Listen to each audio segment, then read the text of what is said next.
Thank you, Alberto. Our final speaker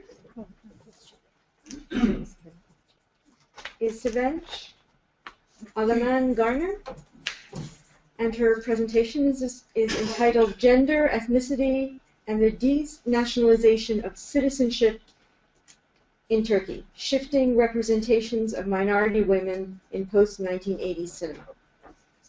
Thank you very much. First of all, thank you very much for coming and for choosing this panel over the other ones. Yes, as Christina said, my title is Gender, Ethnicity, and Nation, and I will be talking about shifting representation of minority women in Turkish cinema. But before my presentation, I just would like to give a very brief personal story why I have started this research, and also the kind of challenges that you might face, especially. I'm from Turkey, I'm originally from Azerbaijan, and I'm working on Armenian and Kurdish minorities. So, you know, those who are familiar with the history of Turkey and the conflict between Azerbaijan and Armenia, obviously this is quite interesting and a big challenge, obviously, for me. And you see the picture of, you know, founder of Turkish Republic in every book. And it is really difficult to open up your mind about the minorities, and especially the Kurdish and Armenians and other, you know, Greeks and Jews and their situation. So it is a learning journey. Still, it's a learning journey for me, and I wanted to share, you know, this with you. And today, the discussion I will be talking about, as I said, the treatment of this minority woman in Turkish cinema. And there are two films that I will be talking about very briefly. One of them is Hanim'in Pictures Büyük Adam Küçük Aşk, that was made in 2001, and Thomas Gritloğlu's Salkım Hanım'ın Taneleri, The Diamonds of Mrs. Salkım, which was made in 1999. So this period is very important because we see the emergence of a new Turkish cinema. But some people don't like this title Turkish because of the, you know, the word that it indicates. So sometimes they refer to it as new cinema movement, and sometimes cinema from Turkey. So we see a different definition of this emergence of new Turkish cinema. And these two films I've chosen particularly are representative of this movement because we see plural and polyphonic, you know, structure of films, that you see different diverse identities, the minorities that we don't really see in the previous pre-1980, 1990s. And also the other reason that I've chosen these films is that the representation of minority women. So now in the first film we see this representation of Armenian woman, Nora, in Salkım Hanım'ın Taneleri, and the other one is Hajar. So the first film, I will be talking about this later, but they represent, this film understudy offer reconstruction of the points of view of non-Muslim women, and they represent a challenge the stereotypical portrayal of the non-Muslim woman as the other, of the ideal Turkish woman, which I will be describing later. And thereby disordering and undoing the monolithic and homogenizing discourse of Turkish nationalism. Now, the founders of the Turkish Republic saw cinema as an ideological tool for supporting Turkism as a political project, and the unifying and homogenizing objective of nation building that they idealized. The realization of this project included process of assimilation and exclusion of non-Turkish, non-Muslim others in order to reconstitute a Turkish national identity.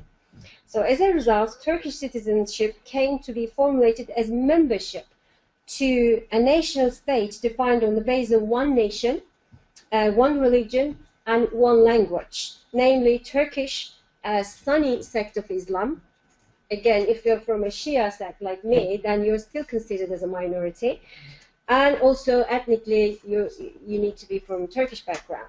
So those who did not fit into this were generally silenced or categorized as others with the narratives of the nation.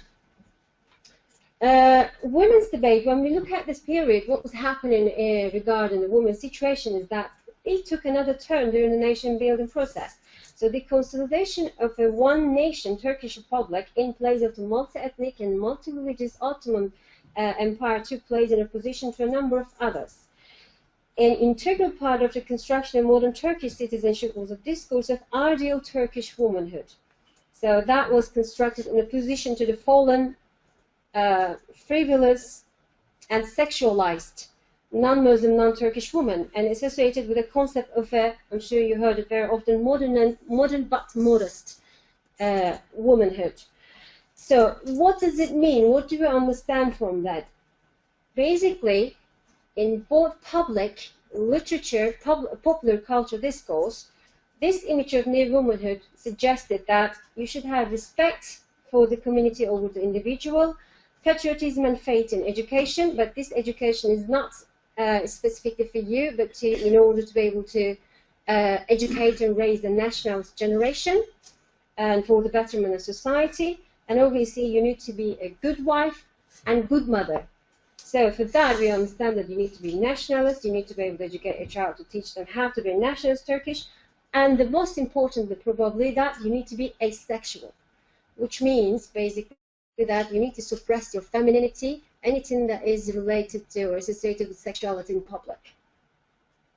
So this ideology of citizenship was echoed as well in Turkish cinema during the early years of Turkish Republic, where we can see some of its gendered characteristics.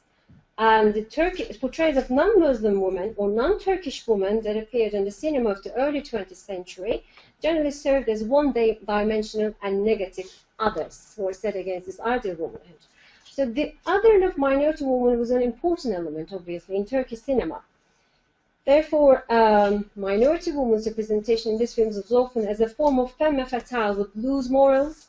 They can have sex, they can have affair, and again in brackets, I was just thinking about, you know, how this research is still very interesting for me, because since yesterday I've been listening to, you know, presentations, and my colleagues usually talk about the representation of Muslims in the Western media.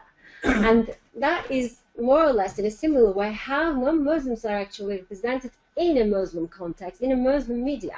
So more or less, you know, from an Oriental perspective, it's similar. They are trying to demonize non-Muslims and non-Muslim women, and how, you know, they represent the immorality, sexuality, and trying to oppose, show the superior or positive aspects of the ideal Turkish womanhood here.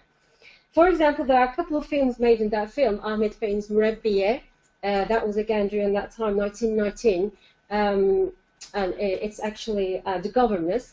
And there's this nun, French governess, who come into an Ottoman mansion, and the film is based on actually a novel written by Hüseyin Rahmi Gürpınar, one of the leading Turkish authors. And basically this French nun is coming and seducing all the men in the house, including the imam.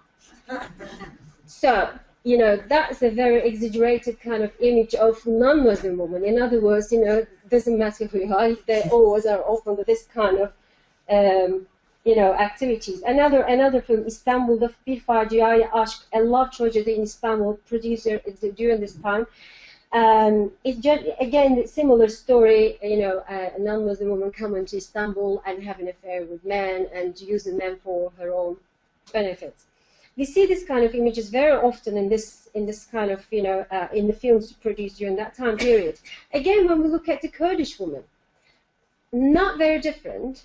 Turkish cinema until the 1990s portrayed Kurds as Turks, actually, which means that their depiction has been one-dimensional, generally featuring poor, illiterate people, or as they used to describe, mountain Turks. Not really Kurds, because this word wasn't allowed to use in Turkish popular culture.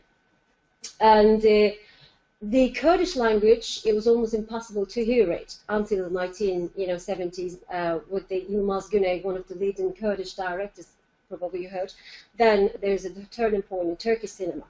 So we see this kind of typical, stereotypical representation of Kurdish people and women, and this has been part of an official denial of Kurds, they suggested, as a separate entity within Turkey. The Republican regime believed that the Kurds were, I quote, more prone to assimilation than non-Muslim minorities, and it prohibited all signs of a separate Kurdish identity, including the public use of Kurdish and deported Kurdish families who were considered as a threat to the security of Western Turkey. The state's effort at linguistic homogenization are also manifested by the campaign Citizens Speak Turkish, which was launched by the Student Association of Faculty of Law in Istanbul University in 1928. And the campaign was quickly popularized by the press, through national and unofficial publications and other forms of media, through the national education system. Now, from the 1990s, this is changing. The notion of citizenship, promoted by Kemalist Turkish nationalism, came to face a number of challenges, especially the emergence of women's movement. In 1980s, this is the first independent women's movement in Turkish history, because when we look at the feminist history in Turkey before the 1980s, we see this state feminism, or Kemalist feminism, as some would describe, which was a top-down process. Women were granted their rights in 1930, 34 respectively, elections, and then they were given privileges, they were encouraged to go to schools, but still there is no discussion, no challenge of how this Kemalist regime actually, or Kemalist feminism, sorry, did not really challenge the traditional gender roles. The patriarchal mentality was still there, and it wasn't really for the individual development of women, as I mentioned. So when we come to 1980s, 1990s, then we see this independent feminist woman, free from the direct influence of the government, and we see the emergence of civil societies. Again, this is goes in parallel with the literature and cinema that we see these changes. And again, Turkish official candidacy for EU, which was a huge impact on this change in law and perception of minorities. Now, when we come to the films from the early 1990s, then we see movies showing the problems faced by minority women, such as Salkım Hanım'ın Tanileri. I'll just skip to the film now. The film takes place in the late 1930s and 1940s, during which the official propagation of the new nationalist refrain, Turkey exclusive for the Turks, in quotation, accompanied the newly established Turkish Republic's project of nation building. And as I mentioned before, ethnic and religious minorities were expected to adopt the unifying ideology of the new republic. The film portrays Turkey during this period with an emphasis on how minorities were affected, especially by the notorious property tax of 1942. Again, those who are familiar with the Turkish history, this tax, property tax, led to the destruction of many non-Muslims, because it was a kind of Turkish press started a vicious campaign against Jewish and Christian businessmen during that time, who survived the severe economic crisis of 1939 and 42. So how much a person would pay depending on their ethnic and religious background. So let's say that there were 3 lists were made: one for Muslims, one for non-Muslims, and the other one for dönmez. So dönmez are those categories who converted to Muslim, and they were considered worst, actually, because they were, although they are Muslim, because they were just in between, and they just wanted the best of both worlds. So when it comes to the tax that they had to pay, non-Muslims were paying almost up to 10 times more than the Muslims, but dönmez were still paying double the Muslims paid. So still there wasn't a big difference between Muslims and those who converted. So this film is about this, how this property tax actually led to the destruction of non-Muslims and what kind of challenges they faced. And we see the family, Halit Bey, and also a person coming from Anatolia, Durmuş, with his wife, Nimet, and they basically use this property tax to be wealthy, and at the end, Durmuş Bey buys everything that belongs to Halit Bey. What is interesting in this film is that Nora, the depiction of this female character, she is the wife of Halit Bey, and she is actually, this film is based on a book written by Yılmaz Karakoyunlu, one of the ministers in that time, but originally the characters are Jewish, but in the film they were changed into Armenians, just for some people, just to draw attention how this Armenian issue is still a taboo, something that is not really discussed in Turkish history. So Nora, when we look at the depiction of Nora, Armenian woman, we see that she is representing the moral. She is representing the not good wife and good not mother, she's trying to be mother, a good wife and moral woman in opposition to Nesibe, the Turkish character, Turkish female character, who is actually seducing men, who's having an affair with Halit Bey, with married men. So it's just the opposite, reverse, you know, stereotypical depiction of women we see. Non-Muslim is the good one, and Muslim is the sexualized one, which is a radical depiction of, you know, women in that period. And again, when we come to Hejar, Hejar is again one of the radical films made in 2004. And that's the first film, actually, that is dealing with the restriction of Kurdish language in a dire manner. Because you see this 5-year-old girl who lost her family in a you know, Kurdish guerrilla between the government and Kurdish guerrilla, and then she's staying with one of her relatives. But what happens is that she ended up staying with this judge, who's a retired judge, and he's representing Turkish nationalism, official Turkish nationalism. He's very strict nationalist, and when he finds out that she doesn't speak Turkish, she doesn't know Turkish, and she only speaks Kurdish, then he immediately changes his understanding and tolerant approach to her. He's constantly trying to, you know, going in between whether he should turn her into the police. So we see this tension constantly going on between these two characters. But what is interesting is that this Kurdish character, Hejar, 5-year-old girl, Kurdish girl, she doesn't surrender to this old judge that he's constantly trying to teach her Turkish, but she is constantly rejecting this, although there's a risk that he would turn her into the police. And it's a very lovely movie. I still, you know, for those who are interested, I really strongly recommend that you watch it.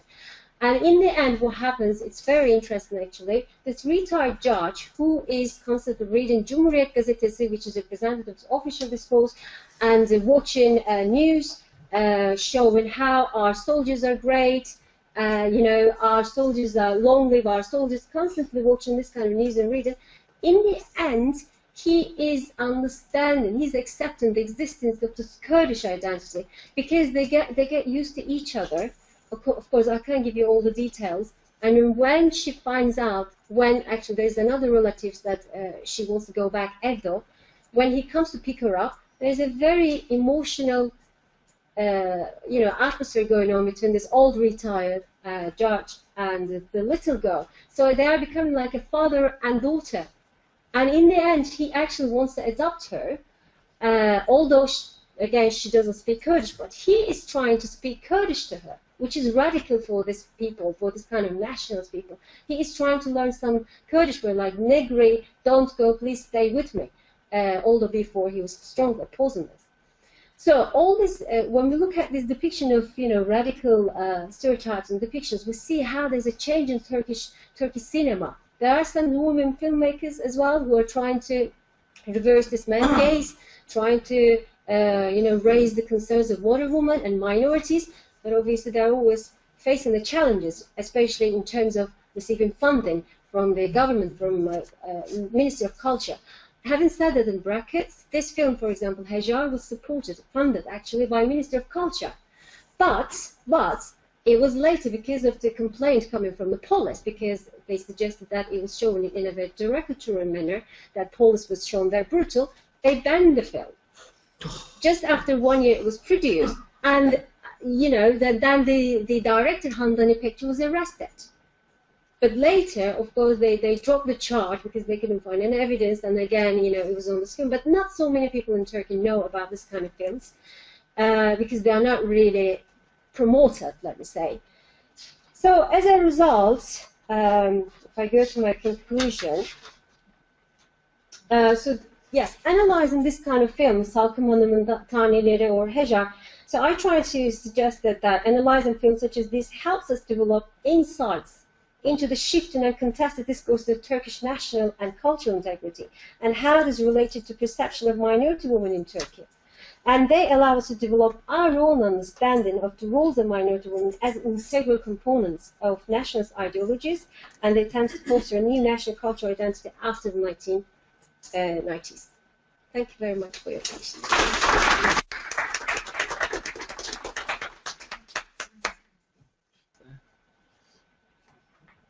I have a question for Sevinc. Sevinc, you touched on the issue of women filmmakers. You said that some were beginning to emerge. And I was just interested whether you were able to gauge whether they're having any impact in changing perceptions of women and reflecting the modern reality. The two films that I've talked about, actually, two directors, Hanim'in and Thomas Griffin, they are also among this new generation. You know, they started and contributed to this new cinema movement. But when we look at the number of women filmmakers, it's very limited in Turkey, especially when we look at the history. Say the first Turkish film produced in 1914, as the Furnace Abidesi'nin Yıkılışı, the demolition of Russian monuments in St. Stephen. But you know, when we look at the films produced from since then up until 1980s, over 4,000 films were produced, and only around 50 were produced or directed by women filmmakers. This was mainly probably something to do with the conservative values of Islamic society, obviously, because, as you know, women weren't allowed to act or even go to the cinema. And during 1909, for example, some fundamentalists, they went to the hall of the cinema and they threatened women to, stab them if they tried to go. So women were either disguised as a man, to go to cinema, and they were petitioning the cinema hall, so women on one side and men on one side. But this, I mean, it's changing, as I said, especially when we come to the 80s, 90s, especially there is a big activity attempt from the diaspora women, for example, Ayşe Polat, and they are trying to show the Kurdish minority women, trying to raise their concern. And again, in Turkey, Thomas Keyiflioğlu, Handan İpekçi, Yeşil Ustaoğlu is a very well-known name abroad, not in Turkey that much, but abroad. She also received awards for making really radical films like Journey to the Sun. It's one of the, well-known films, trying to show, the minorities' point of view.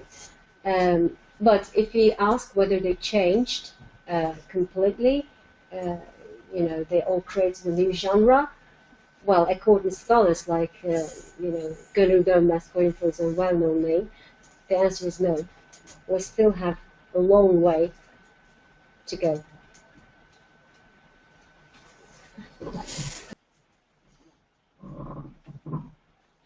So thank you so much for a good presentation. My question is about the role of women in small screen in Turkey, mostly the serials which we are seeing in Afghanistan and sort of, yes, something like that.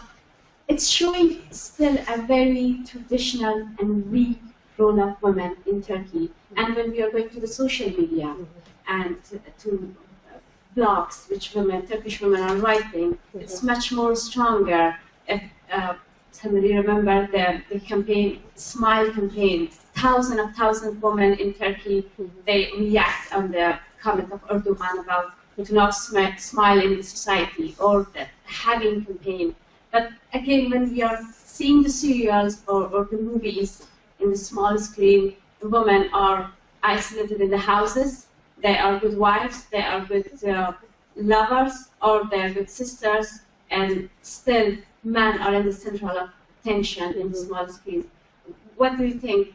Why it is still so hard for women to establish themselves in the cinema? Yes, I think this is more or less going back to what I was saying. Still, the majority of popular culture, say the films produced, the literature produced, that they are not all in line with the official discourse. And as I mentioned that, there's still impact of this state feminism, I would still say, they're enforcing the roles of wife or women, that center of the, private sphere rather than the public. But as you mentioned, we also see different films like this ones that I mentioned, not mainly in the soap operas, because soap operas, this is a problem with the funding again, with this women filmmakers, doesn't have to be women actually, male filmmakers as well, they cannot easily access to funding in Turkey. So they have to either apply for Council of European, Euromich, or some other external funding sources. So that's why majority of Turkish population do not know, are not aware of these radical films that are made and receiving awards in abroad.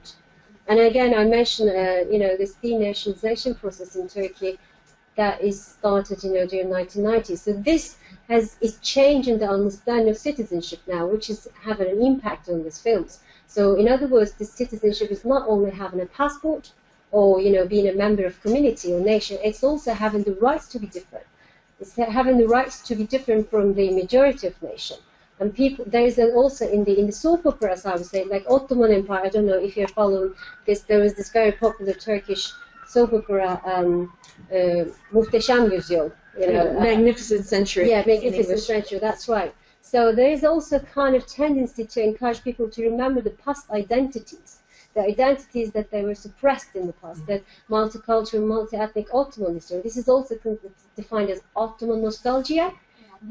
So this is, I see it as a positive step, actually, in a sense that people are now opening their minds towards those minorities that were suppressed in the past, that they remember that they were actually multicultural, that they were Greeks, they were Armenians, that there are Kurdish people who were living, and they are living together now. So this kind of soap operas or films leading people to consider even the option of living together is a major step, radical step, I think, in terms of changing people's minds today. Hi, I also have a question for Sevinc. So you presented the shifting representations of minority women in a presentation, yet I have difficulty in putting together the representation of non-Muslim women and the Kurdish women, because as you also said, and rightly so, in the presentation, non-Muslim women have been sexualized, and I don't think, correct me if I'm wrong, Kurdish women have not been sexualized in the way non-Muslim women have been sexualized in Turkey. So I understand that they both have been misrepresented. They have become others, yet I can't, analytically speaking, I don't see the reason why to put together, these two groups as representation of minority women, because I think they have been represented very, very differently, and still are represented very differently. So, what commonality or common, thing that you see actually between the two? Thank you very much for this question, because this is something that actually people still are not sure about the position of Kurdish minority in Turkey.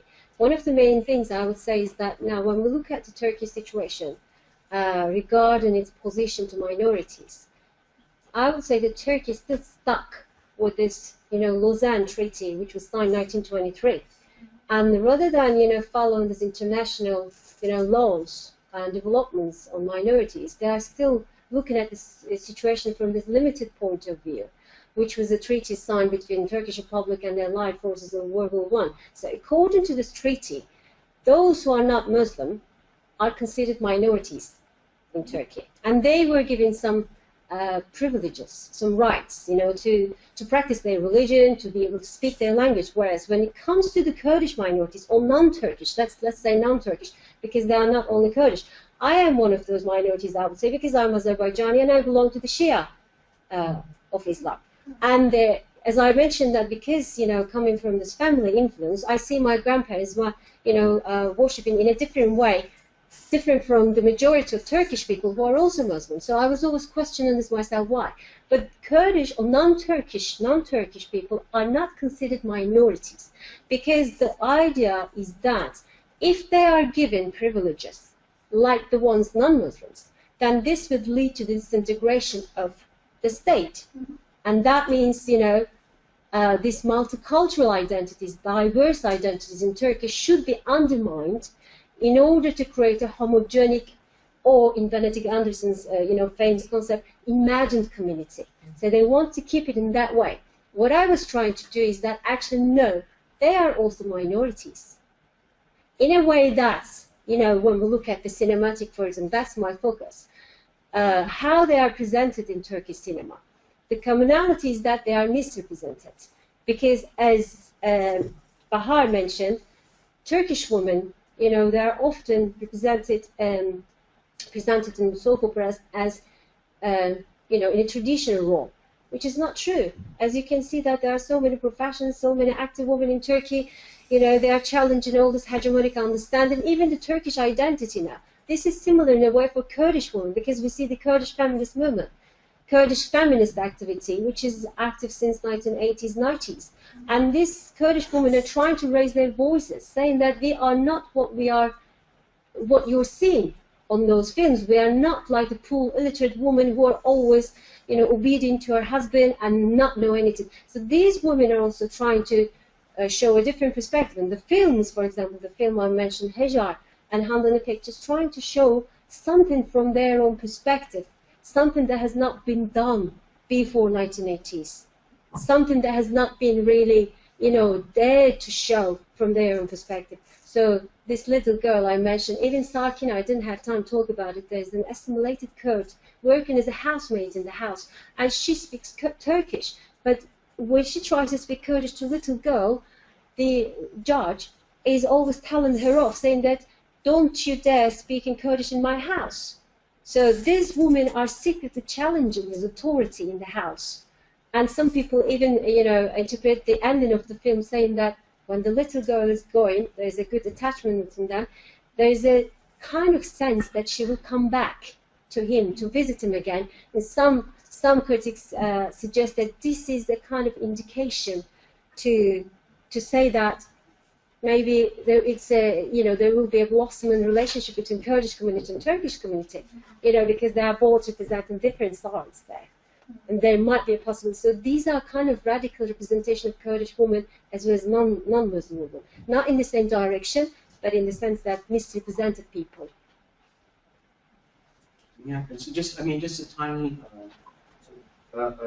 so same question. Mm-hmm. I appreciate your explanation, but I'm still not clear. I understand. So the non-Muslim woman, obviously, and I think you pointed out really well, that it's actually not her non-Muslim, it's actually generally the sexual history.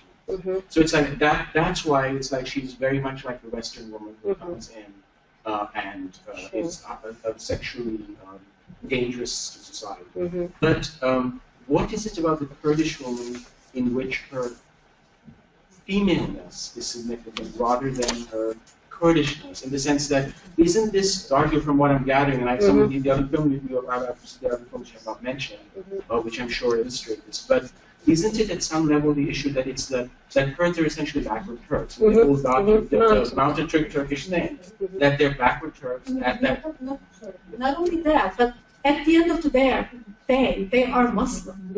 And I think that makes a huge difference in terms of in the way they are misrepresented. Yes, so then definitely. The issue being is that what about it is the gender in that, as opposed to it's just a matter of the Kurd and acceptance of the Kurd?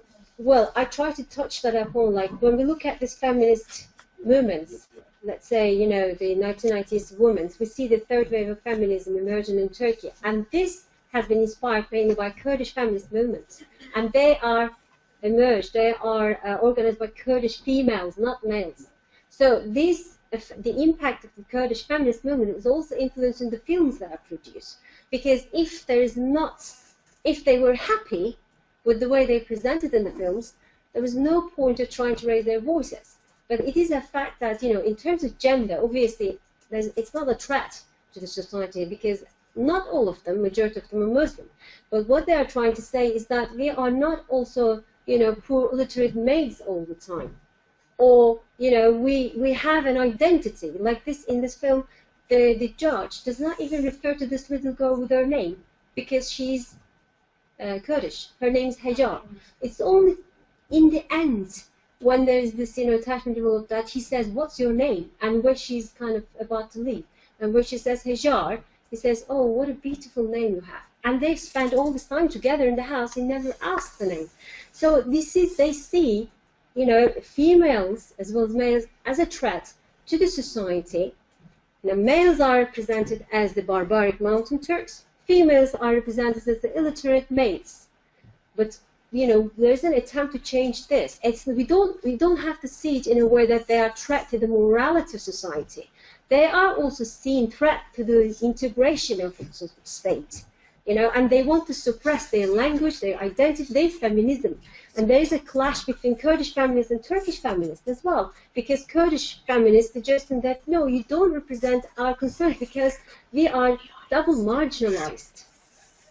Does it make sense? We are suppressed, not only as Kurdish, but also women. And who is raising our voices? Who is talking about Kurdish women? Who is saying that we are also suppressed in our tribal patriarchal society as well as in Turkish society? So this is a triple oppression, actually. Kurdish, women in Turkish society, women in Kurdish society. Yes, that's true. Thank you very much again. But because of our limited time, obviously I can't go every detail, every period of Turkish society. But when I mentioned 1910, I mentioned the emergence of Turkish film. So in that time, 1910, that is the birth of national understanding. We are not in the 1920s, obviously. It was before the foundation of the Turkish Republic. But Turkish understanding, Turkism was not born in 1920s. It was born during that time, 1908, 1909, especially with the effect of young Turks, right? Those are familiar, intellectual young Turks who started the Turkish nationalism. And obviously, it is very essential and important to talk about what was the situation of Turkish position in that period. You can't jump to the 1920s and start talking about Turkish cinema at that time.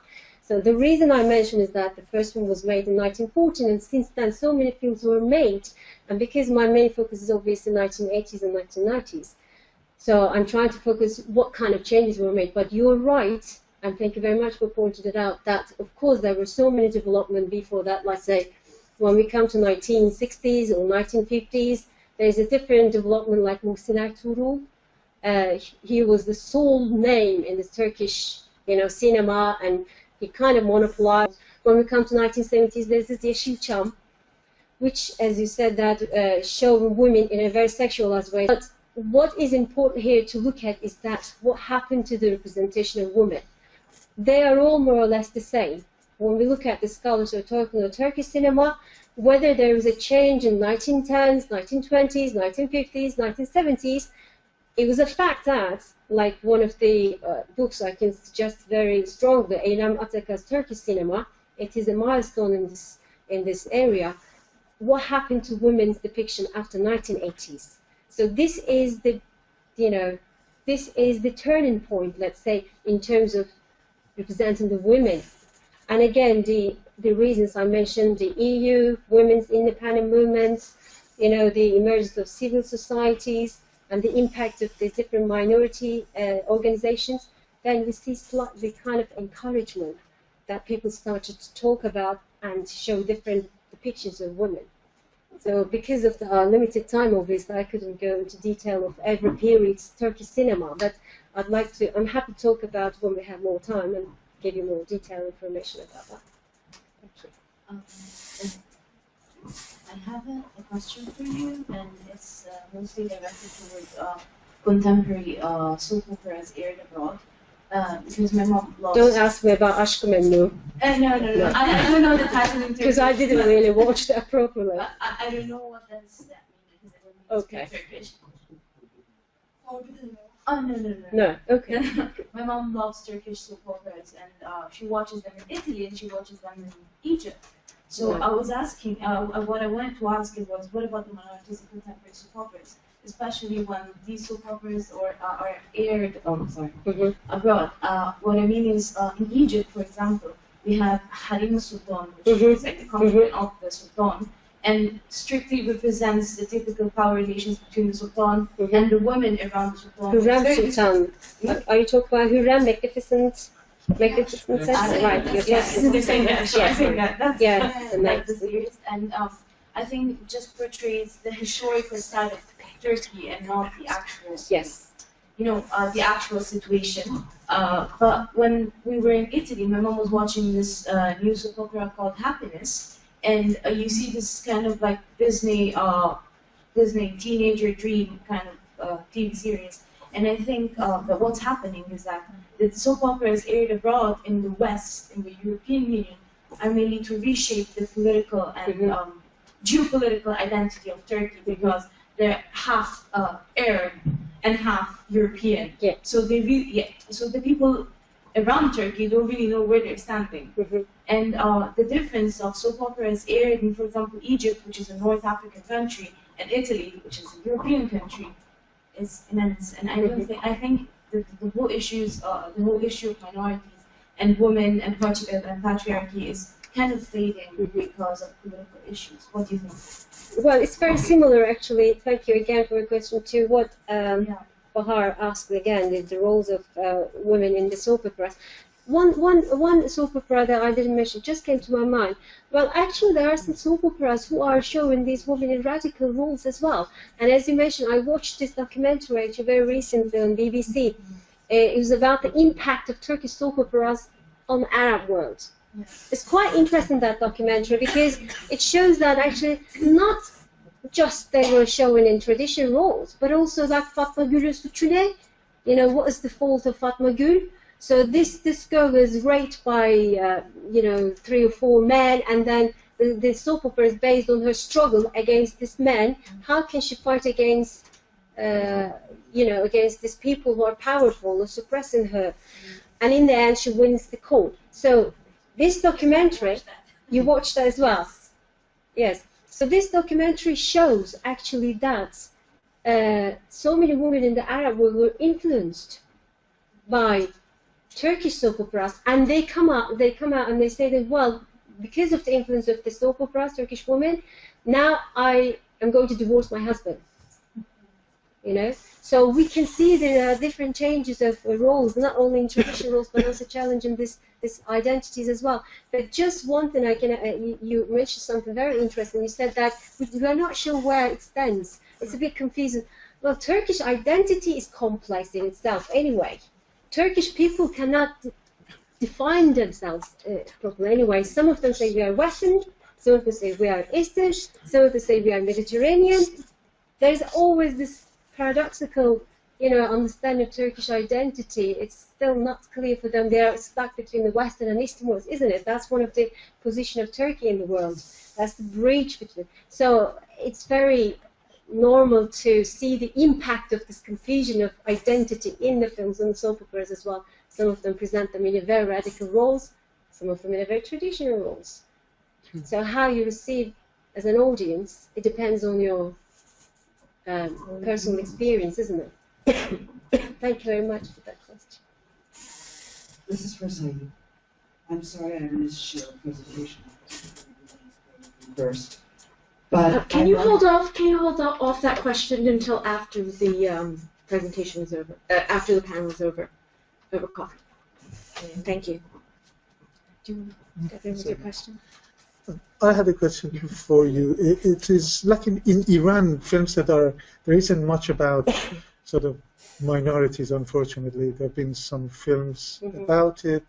Then it has led to a bit of, you know, showing of speaking of Turkish, for example, or other minority languages within Persian language films, but hasn't gone beyond that. But about gender, there's been a lot of films, and the filmmakers are actually very public personalities. There's a lot about them, that their film screenings become a sort of hub for feminists to raise issues and clap for sort of characters in films, or for the filmmakers to sort of write articles, give interviews when they talk about feminist issues. So their importance goes beyond just the film circle. I was just wondering, like, how much of that is happening in Turkey? So are the filmmakers only seen as, like, you know, just this is a film, and only people who are interested in film value them, or are there discussions around them, and is there any discourse? Well, as I just mentioned now, of course, people, when they watch these films, also for us, it is a way for them to forget their own realities. Isn't there? So many women are suggesting that they love watching soap operas to forget their own real problems. And again, in the diaspora, it's a new project that hopefully I will be starting very soon. I started interviewing Turkish women living in Britain, and I was asking their opinions. How do these soap operas, these films that you're watching, affect you? or your feelings. And most of them say that because they're living in different country and they're missing their own cultural activities, they kind of see it as a link, as a bond between their own culture and the identity that they are associated with. Of course, these films, the soap operas, are creating some discussions, some discourses for people again. But the unfortunate thing is that, as I mentioned, these films were produced, the films that belong to this new generation, I would say, new cinema movement, they are not very well known in Turkey. So in order, most people are not aware of them, as I said, unless you do research. And how could it create a public debate if they don't know, for example, Journey to the Sun, which they know about this kind of films, but not Turkish people, unless they have a genuine interest in cinema. So, hopefully there will be an improvement in that sense, especially for the funding. As I said, that's a major problem in Turkish cinema. Thank you. Well, I was going to ask a question that you partially answered, and that was about audiences. Right. Yes. So, and that's to both of you. So, are there any of these films that sort of bridge that gap between art films that are seen mostly abroad and at home by elites if they're not banned, and popular cinema, commercial cinema? And I know that reception is probably outside of the preserve of your research, but maybe perhaps anecdotally you can both talk a little bit about critical receptions and audience receptions. In Turkey, there are a couple of films that reach to the majority of the audience in Turkey and still dealing with this kind of taboo issues. One of them is Eşkıya, those who are familiar with Turkish cinema. That was a huge success, again, turning point in Turkey. And I think over 4 or 5 million, if I'm not mistaken, in Turkey, watched this, which was a big success, and it was another person. So, we see that there's indication referring to the Kurdish identity in the film. And again, another one, Vizontele, it's about this little Kurdish village, and the poverty is referring to what kind of poor conditions that these people are living. And there are some films who are, creating this huge success. But again, this film is touching upon the sensitive issues and reaching the audiences. Thank you very much. Thanks to all of our panelists, and thank you for coming. We had lunchtime.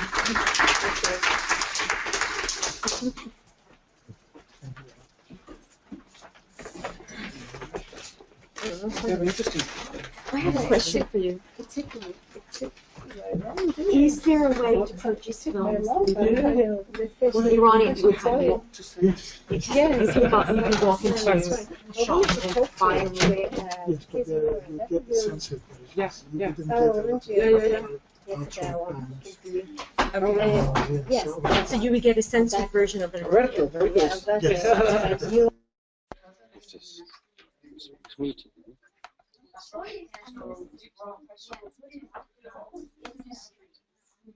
Response to